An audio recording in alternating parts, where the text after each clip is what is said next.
Hello hi good morning. मी पूनम अगदी मनापासून स्वागत करते तुमचं माझ्या आजच्या एका नवीन ब्लॉगमध्ये. तर सकाळची बघा इथं लगबग चालू आहे. जे काही माझं रुटीन असतं नेहमीचं ते झाल्यानंतर मग मी इथं सगळ्यांसाठी ब्रेकफास्ट करायला घेतलेला आहे. तर आज मला शिरा बनवायचा आहे आणि हे तूप आहे ना हे मी फ्रीजमध्ये ठेवलं होतं. सो त्यामुळे ते भरपूरच असं घट्ट झालं होतं. त्यामुळे अगोदर मी इथं तूप ना वितळून घेत आहे. आणि माझ्याकडे नेहमी कसं असतं ना रवा वगैरे मी भाजून ठेवते. म्हणजे सकाळची इतकी घाई असते ना त्यामध्ये जर रवा भाजायचा बाकी सगळ्या गोष्टी करायच्या म्हणजे खूप लेट होतो. तर मग हा रवा वगैरे भाजून ठेवला की कधी उपमा असेल किंवा मग कधी शिरा असेल तर पटकन होऊन जातो. तसं तर सकाळचा शिरा वगैरे हे मी खूप कमी करते. पण आज थोडंसं आम्हाला बाहेर जायचं आहे आणि त्यामुळे मग शिरा वगैरे बनवला तर कसं विहान पटकन खाईल. मग भाजी भाकरी असेल तर तो खाणार नाही. त्यामुळे मग मी इथं अगोदर शिराच बनवायला घेतलेला आहे. आणि आता नॉर्मली कुठं जरी बाहेर जायचं असेल ना तर घरची सगळे कामं करून गेल्यावरच मग जिथं जायचं आहे तिथं थोडंसं आपलं लक्ष लागतं. नाही तर मग पूर्ण जे आहे ते घरच्या कामामध्येच राहिलं जातं. माझं हे राहिलेलं आहे आता जाऊन कधी करायचं, ते राहिलेलं आहे कधी करायचं. आणि मग जेवण असो किंवा बाकीच्या सगळ्या गोष्टी असो कुठेही जाताना ह्या अगोदर करूनच जाव्या लागतात. सो इथं मी छान असा शिरा पण बनवून घेतलेला आहे. वरतून थोडेसे ड्रायफ्रूट्स वगैरे टाकले आणि मग आता सगळ्यांसाठीच थोडासा होतो आहे त्यामुळे मग मी इथं शुगर टाकत आहे. नाहीतर मग तसं विहांसाठी असेल तर फक्त गुळ वगैरे टाकून मी बनवून देते. सो गरमागरम इथं शिरा झालेला आहे. तर बाकी खूप साऱ्या गोष्टी करायच्या होत्या. म्हणजे विहांची आंघोळी बाकी होती, बऱ्याचशा गोष्टी म्हणजे सकाळची खूप सारी अशी धावपळ होते. त्यामध्ये मग चला म्हटलं थोडंसं ह्यांची हेल्प घेते. सो हे म्हटलं की मी विहानला आंघोळी वगैरे घालून देईन, तू बाकीच्या गोष्टी आवर. पण म्हटलं मी थांबा विहान सगळं घाण करून घेईल त्याच्यापेक्षा अगोदर त्याचा ब्रेकफास्ट वगैरे आवरू आणि त्यानंतर मग त्याची आंघोळी वगैरे घालू. सो शिरा झाल्यानंतर सगळ्यात अगोदर इथं विहानला खायला दिला होता. तसा तर तो आज लवकरच थोडासा उठला होता. काय म्हटला काय काय हां खा खा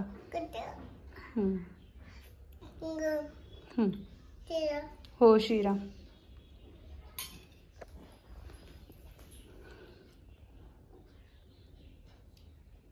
कसा आहे खा. गरम आहे का? हां फुकते. त्यानंतर आम्ही सगळ्यांनी नाश्ता वगैरे केला आणि त्यानंतर मग इथं मी कुकर लावलं होतं आणि भाकरी करायला घेतल्या. कारण आम्हाला डॉक्टरकडे पण जायचं होतं आणि मग ह्यांचा टिफिनही द्यायचा होता. कारण डॉक्टरचं चेकअप झाल्यानंतर हे तिथूनच ऑफिसला वगैरे जाणार होते. मग म्हटलं बाहेरचं कशाला खाता, मी पटकन काय आपलं जो जेवण आम्हालाही बनवावंच लागेल आणि तुमचाही टिफिन त्यामध्येच होऊन जातो. बाहेरचं उगाच कशाला खाता. मग मी इथं पटकन टिफिन वगैरे त्यांचा बनवण्यासाठी घेतलेला. धावपळ तर खूप होत होती पण काही ऑप्शनही नसतो. कारण मग येऊन आम्हाला पण जेवण बनवायचं म्हटलं की खूप लेट होतो आणि बाकीचेही सगळे असतात. सो सगळ्यांनाच बनवावं लागतं. त्यानंतर पटपट इथे सगळं आवरलं. आम्ही डॉक्टरकडे जाण्यासाठी निघालो.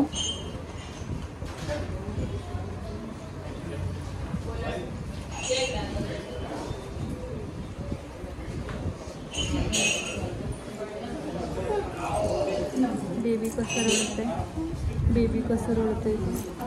बेबीला खेळव ना तू, बेबीला खेळव ना. बेबी कसं रडायला लागेल त्याला खेळवतो का तू?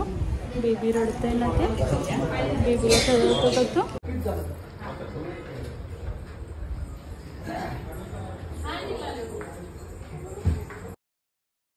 तर काही दिवसापासून ना माझे डोळे खूपच दुखत होते. मग मला असं वाटायचं की मोबाईलचा यूजमुळे किंवा मग टी व्ही तर शक्यतो मी बघत नाही पण आता मोबाईल जेव्हा मग मला व्हिडिओ वगैरे एडिट करायचे असतात तेव्हा साधारण 1-2-3 तास तर व्हिडिओ एडिट करायला वगैरे लागतं. त्यामुळे वगैरे दुखत असतील असं मला वाटायचं.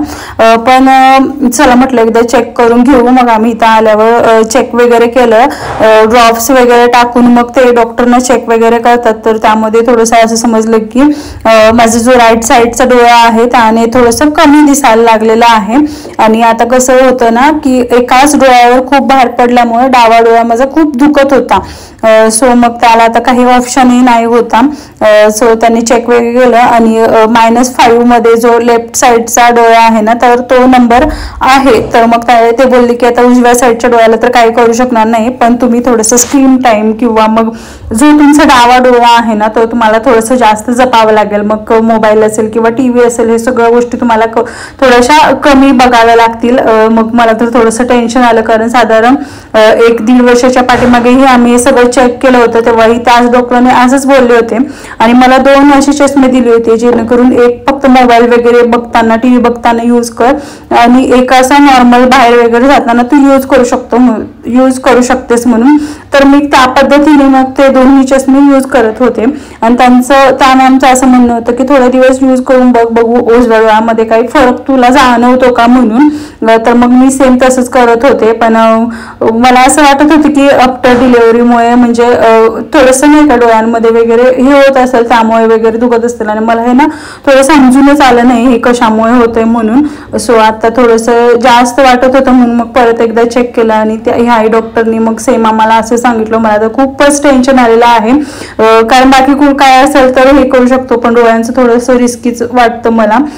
तर आता उजव्या डोळ्यासाठी मग ते बोलले की लेझर किंवा मग ते हे काहीच करू शकतच नाही. तो सो तुम्हाला जो डावा डोळा आहे तोच पूर्ण तुम्हाला त्याचीच काळजी घ्यावी लागेल म्हणून.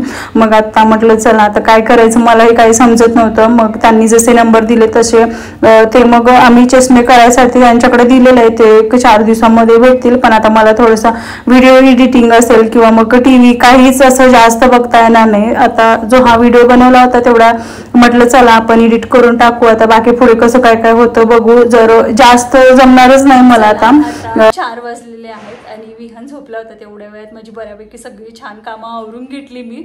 तो झोपला म्हणून मग निवांत का होईना सगळी कामं आता एक काढलं तर एकाला लागून दुसरं तिसरं असं ते झालं माझं.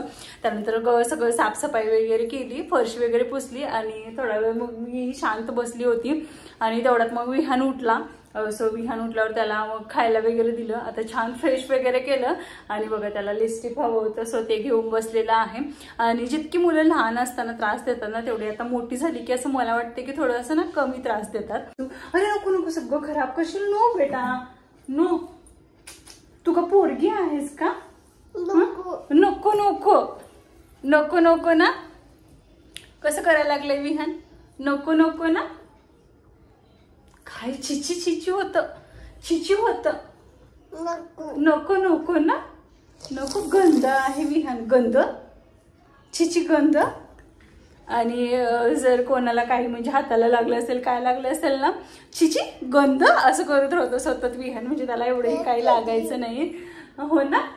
तर आता चला वरती कपडे छान सुकलेले आहेत ते घेऊन येते. आज थोडा आणायला लेटच झाला. अरे थांब काय हवं तुला? वरती काय हवं?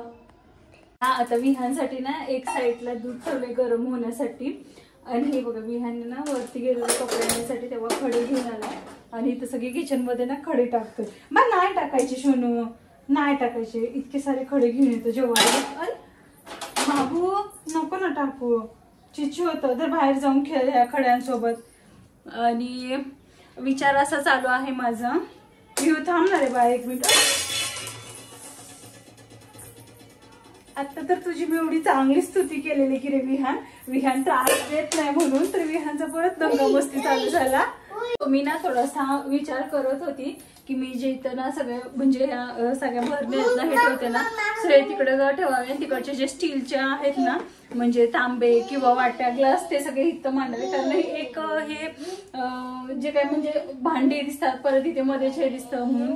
सो थोडं कन्फ्युजनच होतं म्हणून मग मी आज बाकीचं काय काढलं नाहीये. आणि तसं तर बऱ्यापैकी मी गावावरून आलेली ना तेव्हा सगळी भांडी वगैरे घासलेली आहेत. अरे नाही खायचं पिल्लू.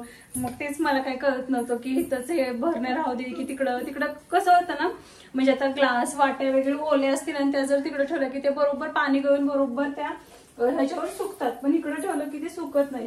अरे मी मग थांब ना देते. हा हे घे, तेवढीच खायची बास. सो थोडस कन्फ्युजनच होतं माझ्यासाठी. विहानला साखर हवी, साखर. विहानला म्हणे साखर हवी. साखर खायचं नाही पिल्लू. बॅड बॉय आहेस का तू? बॅड बॉय साखर खातात. सो आता फराळ बनवायसाठी तर सगळं बघितलं असेल कारण डिमार्ट म्हणून मी बऱ्यापैकी सगळा किराणा घेऊन आलेली आहे. पण आज काही झालं नाही ते बनवणं कारण हीच कामं होती सगळी. आणि मला असं वाटलं की जोपर्यंत साफसफाई होत नाही तोपर्यंत फराळाला घेऊ नये. आणि मेन जे असतं ते फ्रीजच असतं कारण मग बऱ्यापैकी ना काही ठेवायचं म्हटलं तर आता सगळं राहिलेलं आपण फ्रीजमध्ये ठेवतो आणि दिवाळीमध्ये पूर्ण गच्च होणार आणि नंतर साफसफाई करायचं म्हटलं की घा होईल तर कंटाळा येतो. त्यामुळे मग मी अगोदर अगोदर फ्रीज क्लीन करून घेतला, लागलीच मग टेबल ह्या त्या गोष्टी सगळ्या झाल्या आणि विचार करते उद्यापासून थोडंसं मग फराळाला लागावं म्हणून. तसं तर भरपूर असं नाही बनवणार, पण थोडा तरी काय होईना लक्ष्मीपूजनला बनवावाच लागतो. तर बघू आता उद्यापासून स्टार्ट करते. त्या अगोदर ना मला अगोदर सोड म्हणतोय मला विहांसाठी पाठवा घेणं. रताळू उकडलेली सकाळी, पण त्याने बिलकुल तोंडात पण घेतलेला नाही आहे. काय रे विहू का नाही खाल्लास? आवडली एखादी तर गोष्ट आवडली ना तर खातो, नसेल आवडली ना तर त्याच्याकडे तो बघणार पण नाही. काय जा म्हणतोय मला. मी कुठं जाऊ मी जाते हा मी भूर जाते, तुला नाही घेऊन जाणार. मग आम्ही काल कसं गेलेलो बघ तसं जातो. तू नको मग आमच्या सोबत. त्याला काही नाही, तो उठला म्हणे मस्त आपला खेळत बसला. जा म्हणतोय मला. ठीक आहे मी जाते. सो चला आता पटकन नाही चहा घेते आणि मला लागली बाकीच्या कामांना सुरुवात करू. घेते. सो आता सायंकाळ झाले, दिवाबत्ती वगैरे केली आणि हा भीमसेन कापूर आहे. थोडंसं मी संध्याकाळच्या टायमिंगला हा घरी लावते, ह्यामुळे थोडंसं कसं पॉझिटिव्हिटी वाटते आणि मनही थोडंसं फ्रेश आणि छान होतं. मी कोबी, शिमला मिरची, गाजर, कांदा, आलं, लसूण, मिरची हे सगळं मस्त आता कट करून घेतलेलं आहे. आता नूडल्स पण छान थंड झालेले आहेत, आता फक्त फ्राय करून घेते. सो आता फ्रीज क्लीन करताना त्यामध्ये बरेचसे सॉसेस वगैरे होते, हे नूडल्स वगैरे, जे की मी गावी जायच्या अगोदर हे सगळं आणलं होतं, पण मी गावी गेल्यामुळे हे काहीच केलं नव्हतं. त्यामुळे आज प्लॅन बनवला की चला आता सगळं जेवण वगैरे बनवत बसण्यापेक्षा थोडंसं हे नूडल्स वगैरे बनवते म्हणून. तसे आज खूप सारा कंटाळा आला होता, कारण बरीचशी कामं वगैरे होती आणि असं हॉस्पिटलला वगैरे जाऊन आलं की मग बाकी काही करायची इच्छाही होत नाही. तर मग हे मी नूडल्स वगैरे बनवून घेतले आणि साईड बाय साईड मी हांडला भातही करून घेतला होता, कारण तो काही खाणार वगैरे नाही म्हणून. तर मग असावं म्हटलं, जर खाल्ला तर ठीक आहे, नाही खाल्ला तर मग परत त्याच्यासाठी वेगळं काय बनवणार म्हणून मग साईडला त्याच्यासाठी कुकर वगैरे लावून ठेवलं होतं. आणि मग हे आले होते ऑफिसवरून, मग चला म्हटलं आता पटकन जेवण वगैरे आवरून घेतो. तर असे काहीतरी हे नूडल्स झाले होते. सो आजचा ब्लॉग असा होता आणि जर तुम्हाला माझे ब्लॉग आवडत असतील तर चॅनलला लाईक, शेअर आणि सबस्क्राईब करायला विसरू नका. आपण भेटू अशाच एका नवीन छान ब्लॉगमध्ये. तोपर्यंत बाय, काळजी घ्या.